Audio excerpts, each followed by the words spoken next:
Merry Christmas to all. Let's take an initial look at this new offering from LK Chen. So I have this box here, and again, feel free to ask questions, to chat, to do what you like while I'm doing it. But the thrust of this was I was going to pull whatever's in here out, take a look at it, give first impressions, and we can talk about what I think about what happens to be in here. So in the meantime, who else is in here? We have Marcus. Let's see how you can critique my ability to pronounce Swedish. Gotjon Fran Sering. Merry Christmas from Sweden. Merry Christmas back at you, Marcus. I hope you're having a great time over there, big guy. Oh man, this is stuck in there. Let me see. I always try and conserve the box because you never know when it has to go back out, but this is not.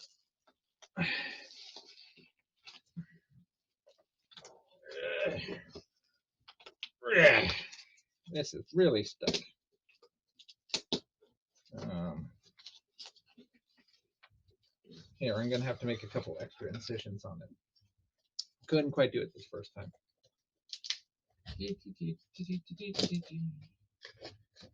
So, does anyone else have any expectations for getting new swords for Christmas?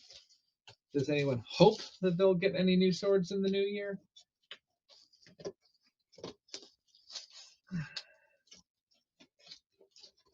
Is there anything that they would like to see produced or reproduced as far as swords are concerned in the upcoming 2025?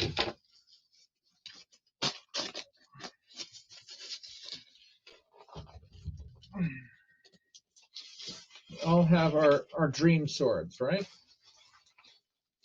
This is a substantial sword I have here. Merry Christmas from the future. Duzzies is living in the future. My goodness. Already past the date line, it looks like. All right, let's see what they sent us. So this had an extra piece of padding here. This is very well protected. And this is a very substantial blade. I think I can unwrap it all at one time. Here, take a peek, see if anyone can recognize what it is already. All right. Oh, this is very pretty. Very, very pretty. All right, we'll start at the butt end. And it's blowing out the camera because it's so golden. And we'll just slowly bring it across. Do, do, do, do, do, do, do, do.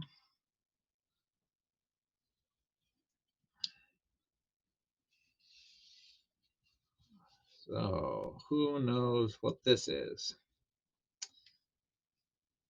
So I think almost any of you could safely guess that this is by one of my favorite sword makers. This is from sword maker LK Chen. So they have very kindly sent to me a saber. And does anyone want to guess what dynasty this is from? If someone has been on top of their releases, this is one of their most recently produced models. And this is from not the Han Dynasty this time, although that is obviously one of his pet dynasties. This is actually an imperial design. So this is a saber that is attributed to one of the emperors, and it's actually the first emperor of the Qing dynasty. So this is officially called the Wang Taiji Yaodao. So after Emperor Wang Taiji, also called Emperor Taizong. He has like 5 or 6 different names, so we'll have to go into the history of the emperor. So one of the first Manchu emperors. So after successfully defeating the preceding Ming dynasty, so right at the turn of the 17th century, so think around 1623, I want to say, so right around there. And this is based on a specific sword. There's several swords attributed to his father, Nurhaci, as well as he himself. And this is based on an original. And do I have? I don't have another. So I don't have any of my other Qing swords for comparison, but it looks superficially like some of the other Qing swords. But I really just want to get one. Let me see. Hang on one second.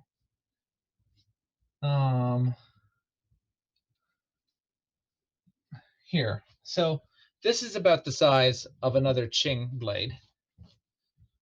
This is an antique. This is original Qing saber. Take a look at the size of this by comparison. Let me get them both on camera. This is quite a bit bigger. This is a significantly more substantial sword.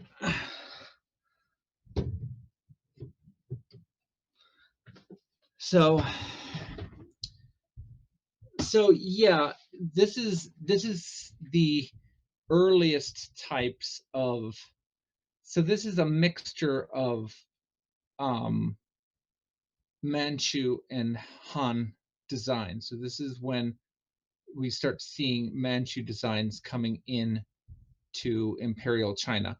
And something I like about this, I'm going to pull out the blade in a second, but something I like about this is compared to here, this is something I can show you. So this is one of the preceding sabers we have from the Ming dynasty that are in Yangshi fittings. So they're still these square fittings. But if you'll notice how kind of thick and wide and square they are, this is something that I have criticized LK Chen for in the past, is if you see these fittings on antiques, they're actually quite narrow, and everyone assumes, oh, they have to be big in order to be comfortable in the hand. They have to be more like how a Japanese ska is configured. And it's true that they're rounded off a little bit, but take a look at the way that this sword is. Look at how nice and slim and slender this is. This is much more like how an antique Chinese peidao is profiled in its hilt. This is really, really nicely done. And everything is accurate. So for instance, even this here, this little peen at the end, that's how the original is done. It looks kind of odd. The original is done basically like a pearl that's sticking out at the end of the pommel here, at the end of the guard. And so we will pull it out. Do you think that they did okay on the blade? Let's see.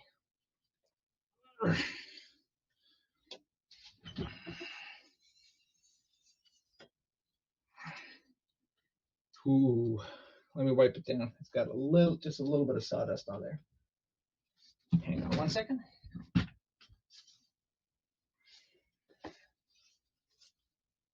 Oh, where's my shop rag? I wasn't expecting any sword prints tonight. No shop rag. Okay. All right. Now, I don't know if I'm able to share a picture of the original. Hang on one second. Let me see. Hang on one second.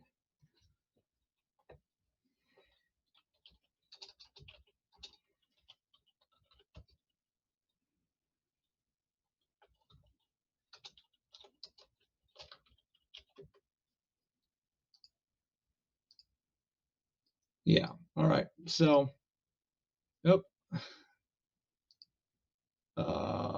Yeah. So this is the original antique that's in, is it the Forbidden Museum?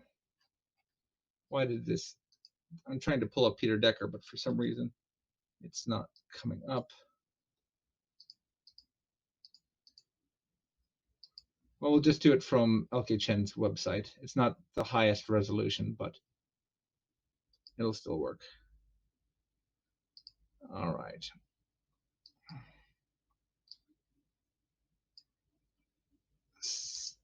So take a quick look here. This is what the original that they based it on looks like. And you can see most obviously that it has this very prominent central fuller that has a um, a very brightly lacquered red cinnabar line running down the middle of it. And if I hold the brand new one up to the camera, I think we got ourselves pretty darn close. So my camera is badly lensing it, so the proportions look weird. So if I hold it here, this gets bigger. If I hold this here, this gets bigger. So I have a lot of lens distortion going on, unfortunately. But here, I'll let the camera get a little bit closer. I'm going to need to clean it more because it's got scabbard dust on it. This may actually be, I'd have to check with them. I'm not sure how many different steel types. This may actually be Sanmai construction now that I'm looking at it, because it looks like, yeah, it looks like this one has an inserted steel for the edge. So it's not, it doesn't have a hamon, but uh, here, now that I have it on camera, look right above my eyebrow, and you should be able to see a dividing line where there is a slightly different steel type at the edge than the rest, which is just kind of a pattern. So I believe that this is a sandwich steel construction. So I don't know how long that I'll be able to keep this. This is sent to me because I have to run the dynamics on this so that they can put it up on the website, of course. But let me just say that for first impressions, they are quite good. The Majestic, they call it. So the official title is the Majestic Huang Taiji Yao Dao. So the Majestic Yao Dao, or carrying saber or waist saber of Huang Taiji. So Huang is like Khan Taiji. So the Manchu version of the Mongolian Khan. And his name was Taiji. But wow, I really wish my camera was good enough that you could catch all the patterning that's going on in the blade.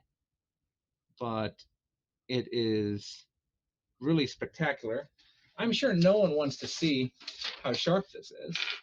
Like, you guys don't want to see a demonstration of if this is sharp or not, right? Let's find out.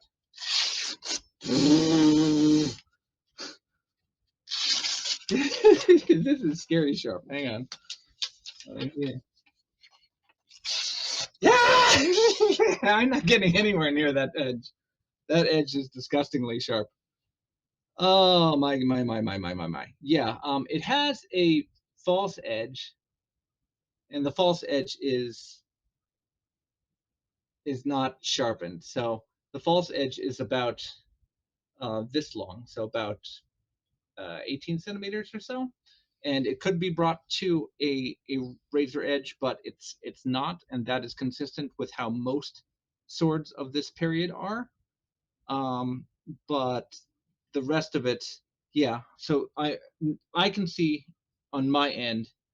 You cannot see on your end, but I'm pretty sure that this is Sanmei construction, and so it has a harder, more brittle steel as the the the cutting metal for the center part of the blade, and then it's got a softer, more durable and ductile steel that it's jacketed in for durability. The fullering is pretty even. The coating on the cinnabar is a very small a bit of waver. It's probably within historical tolerances. Personally, I'd like to see that tidied up maybe a very little bit, but but I think it's really, it just looks really handsome. Like if I just, here, let me back up a little bit so that you guys can get the whole thing on screen at the same time. Yeah. And here, I'll do another one for anyone who came in late.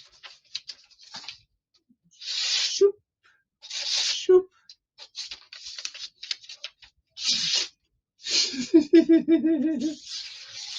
Do not get your fingers near the edge of that sword.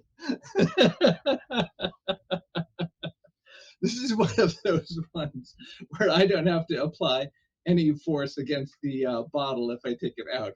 I just need to walk up to it, just like walk towards the bottle, and the bottle's just going to fall in half because the sword is that sharp and has that type of edge on it. So yeah, like I'll have to be very careful if I'm not sure if I'm allowed to do cutting tests on this sword yet. I'll have to ask, but if so, like it's going to be very difficult to figure out exactly how to properly test it. Because so that's another thing. Um, my cutting tests compared to some other cutting tests that you'll see, and I've tried to explain this at times when we when we discuss. I really want to put this away so I don't accidentally hurt myself. Where's the scabbard? Okay, so um, when you're doing cutting tests, you're either testing the swordman or the sword, and rarely you're testing the target as well. Um, the the material of the target, and assuming that you have a decent sword, if you're swinging, you're almost always going to pass all the way through the target. And people who are viewing the test oftentimes expect the purpose of the cutting test to be to bisect the target. So if they see you trying to cut, let's say, a tatami or a newspaper roll or a water bottle, they assume, oh, Andy's out there, he's trying to cut the target in two. And anything less than that is a failure. In many cases, for me personally, that is not the case at all. I for bottle testing, yeah, because bottles are so light, and many of my swords are so cut oriented that almost any type of a cut I'm performing, I'm probably going to clear the bottle. It's such a light target. But let's say I'm doing tatami or something heavier like the newspaper targets that I'm working with, or bamboo or wood, etc. In those cases, oftentimes I'm not testing the sword at that point anymore. Instead, I'm testing the target medium or I'm testing a technique. So rather than a big heavy stroke, because if I want to at any time, I can blast the target. I can just hit it as hard as I can. I already know my form. I already know my alignment. I don't have to, I'm not testing that anymore. So I can blast the target if I want, and I'm going to sail all the way through that. I'm not worried about that portion anymore. What instead I'm worried about is if I'm only using 25% strength, 30% strength. Let's say I parried and then I'm giving her a quick riposte. Is that enough of a strike that I can actually cause serious damage to my opponent? And I'm curious to see what type of a wound that would inflict. And if I have something like a target that's simulating a limb, like a lower arm, upper arm, thigh, it's very useful to me if the sword strike does not go all the way through the limb. If it only goes part of the way through the limb, and I know, oh, this is the type of strike that I could leave that's going to cut him all the way through to the long bone, or maybe it's going to nearly bisect the wound, or maybe it's only going to go 2 inches deep. But oftentimes you'll do that, and unless you explain that context, everyone's like, oh, that cut, that's a terrible cut, that failed, that's useless. not all the times do you want that type of fearsome cutting power. I mean, don't get me wrong, that type of fearsome cutting power is nice and can be appreciated. And with a sword like this, you may end up like that. Like almost all of the strikes may end up blowing past all of my measurements. So it may be very difficult for me to find a target that doesn't automatically just max out all of the performance metrics. So it'll be kind of interesting to test this one compared to testing something like the rapier, where if I'm just doing a light cut with the Saxony can cut very hard, but you have to put in the correct mechanics into it to get that sort of cutting ability. If you just give it a light from the wrist tap, the Saxony doesn't have enough mass behind it to cleave all the way through. Let's see what some people are saying here. Let's see if we can answer any questions. All right. Marcus says the saber really reminds me of the butterfly knives. Interesting. Not sure how it. Oh, the previous one. The yes. So it that's called a pai dao, and it is related to a hudai dao, a butterfly knife. Why am I blocking this out? JC Owens in the house. Good to see you, JC. Does this piece rebuff the conception of Dao for grunts and Gen for the aristocracy? So, at the risk of running over my good friend Aiden, so after the Han Dynasty, real fast history in a nutshell. The originally the Jian was the primary sidearm for military, for troopers in Chinese history, and that lasted until kind of the middle of the Han, and then at that point onward, the Dao became the primary sword for military use, and the Jian was still used, but much more rarely, and is usually associated with a higher status weapon. So if you have a general, a captain, a well-to-do landed man, you would expect him to carry a jian instead of a dao. And then Tuzi points it out, is like, well, what about this? Yeah, so when the Manchurians came in, the Manchurians are effectively a horseback nomadic type people, kind of like the Mongols after the Mongols, and they used sabers from horseback.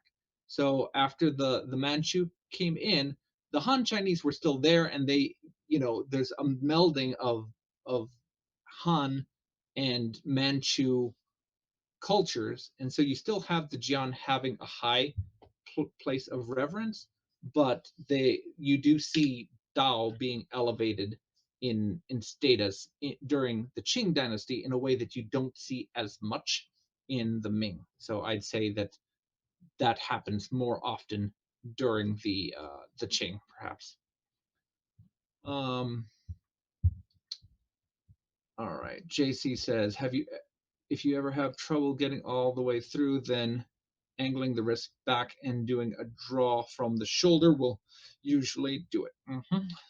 Desi says, I still believe that sometimes people lean too hard on the user error as a coping mechanism when they don't want to accept that their sword is a subpar cutter. I'm not sure exactly what you're talking about there, Desi's. So, I mean, that I think that both can happen. Like, if you have a bad cutting sword,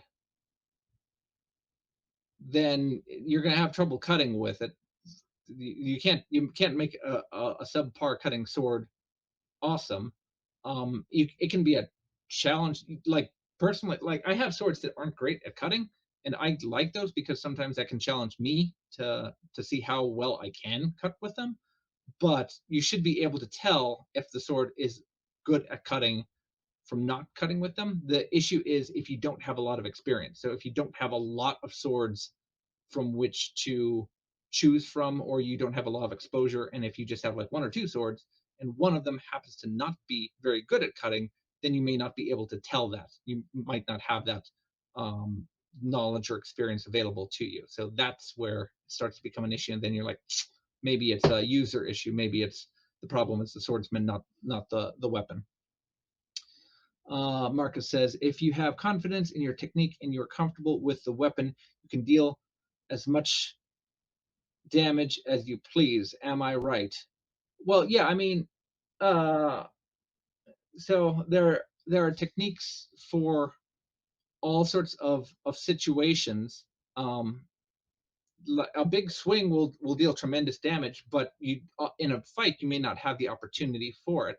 So that'll leave you exposed. Like it's great if you can sneak up behind someone who's engaged with somebody else and then go and give them a huge chop and chop off their leg. But again, you do that and that or leaving doing a huge swing where you're really committing to it leaves yourself exposed compared to just a really fast snap cut. So it's up to the individual swordsman and the circumstances as to what you can get away with. In general, you start big and you practice to be able to work to small and still try to be able to deliver the same effect. Um, uh, have you seen, Marcus says, have you seen JS Blades Craft's video on potentially new cutting medium? It's really interesting. No, I haven't. Someone link that to me when you have a chance. I'm very interested in any types of new testing mediums. All right. Aiden, yeah, Aiden's coming in here and talking about the Qing. Good to see you, Mr. Aiden. I hope you got to see the sword. I'll pop it out one more time for anyone who came in late. So here we'll do another overview. So starting at the shape, so you can see it's got a nice, cute little dragon or something in there. I'm not sure if it's a dragon design or not. This is a very substantial um, scabbard. So the scabbard is a little bit thicker than the original. So that's one kind of critique I have. Generally speaking, original antique scabbards tend to be kind of thin, but they probably also were relatively easily destroyed, and it's easier to go to the scabbard shop and get a replacement. Whereas, just like if you wanted to go and buy new shoes, you could buy new shoes. Today, it's much harder to get a replacement scabbard for your sword. And again, I really, really like the way that this grip has been profiled. It's a significant improvement on the doll that we have previously seen from LK Chen. And pulling it out again. There we are. This is a big, substantial blade that has very similar geometry to the Taiyang Yanling Dao, but is quite a bit bigger. This is probably 15, almost 20% larger than the Taiyan Yanling Dao.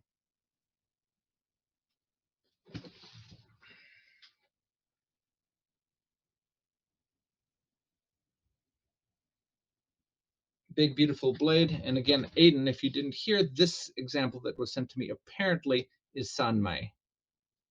I don't know if I can get it shining in the blade in the light correctly, but let's see if I can show off the edge.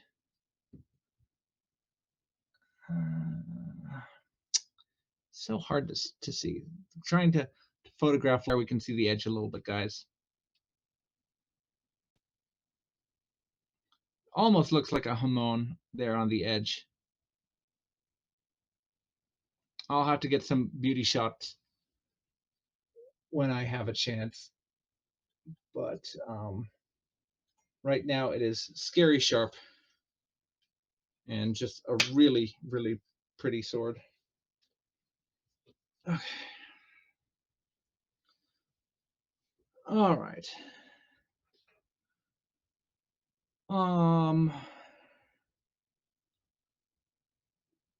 Okay. Duzzy says that he's seen guys complain that it was their technique instead of being willing to blame the sword. Um, I mean, you have to allow anything. Like I've been willing to blame myself and say, "Oh, look at that cut. I flubbed the cut. That was my fault, guys." And because sometimes I do the cut and I can feel it in my hand. I'm like, I know I flubbed the cut. It wasn't the sword's fault. And sometimes you have to trust the person who was there executing it. Now, if they do it 10 times and every time they blame themselves instead of the sword, that then if if three people call you a horse, you might need to fit yourself for a saddle. So so again, it goes back to, is the sword a challenging sword and you need to practice your technique and get better? Is it a skill issue? Or do you need to study the sword better and figure out what's going on?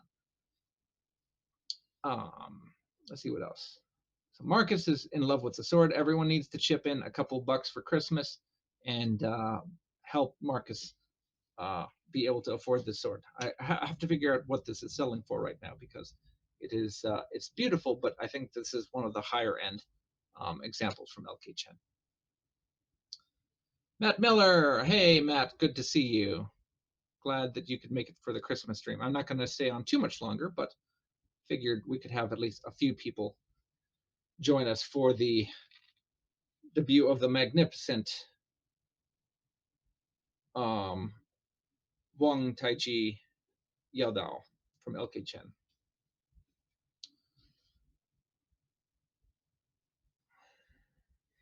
Here, I'm going to take a quick drink. Mm. So, Aiden's asking, is the grip narrower than the V2 of the Yanling Dao? This is significantly narrower than even my Yanling Dao. I don't have the Yanling Dao available to now, but it is both waisted here, so it's not as tall, but it is also quite a bit thinner here, sideways. So it is slightly narrower from top to bottom, but it is quite a bit thinner this way. So it feels wonderful in the hand and is quite a bit closer to antique originals. Again, there's obviously variants in antiques, but this is quite close to specs. And from the all of the shots that I've seen of the original, this is pretty close, and notable especially because you can see how it profiles with the pommel cap, and rather than sticking out to the side, it's looking pretty good.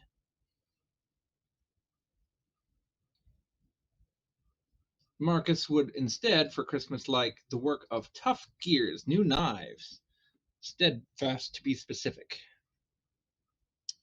Oh, you guys are going to have to educate me about Tough Gear's knives. I do not follow knives, so I don't know what's out there. So you have to tell me what makes Tough Gears cool and why everyone's interested in getting those types of knives. Yeah, there's been a steady trend of peening recently, and again, for those who are coming in late, this very large peen, which looks kind of odd, is actually consistent with the original. The original, here, I'll share the screen one more time for anyone who came in late. I can't find my original references, but this is the original that it was based on. And something that is notable on it is it has a peen block on it that is almost like a pearl that sticks out on the end, which is distinct from a lot of Taidao and how they oftentimes just kind of have a flat hammerhead style peen block on it. So compared to what I'm holding on my hands, everything matches up very nicely with the proportions. The lacquered fullering is in there. The general shape of the Yanling Dao style profile is there. The slight narrowing, as I described on the grip, is consistent. The only complaint I have right now, as I mentioned before, is the scabbard is quite a bit thinner from what I can see, if I just go by the thin side here. And some of that I think has to do with the leather, but in general, the wooden scabbards tend to just be a little bit overbuilt on modern reproductions compared to originals, which isn't the end of the world, but it's just something that's consistent across the board, and that's true with this LK Chen also. They tend to be a little bit heavier and a little bit more, probably more durable. Yeah. So JC, you point out that the pommel is not symmetrical and has detailing going all the way around it. So it's pretty cool. It's very neat that they took the time to be able to make sure that the both the pommel and the husho have all the details that they need to make sure that it's consistent with the original designs. So yeah, this is a really gorgeous sword. Again, I don't know how long I'll have access to it, but I'm certainly going to love every minute that that I have access to it. All right, guys. So I'll let all of you figure out how to set myself and Scala up for a date. But in the meantime, I am so happy that everyone was able to join me for the live stream. Hopefully, everyone got a as much of a kick out of this beautiful saber as I did. Again, it is really lovely, and I will look forward to measuring it. And once you see the dynamics graph go up on LK Chen's website, you'll know how they got there because I will be measuring them in the coming days to come, and we'll see how it scales up next to the other doll that are up there. So I hope everyone enjoyed themselves and hope that they have a very pleasant Christmas and New Year's to come from that. And Aiden wants a Sanmai versus Mono Steel test on the exact same blade. All right. All right, gang. Merry Christmas to all, and to all, a very good night.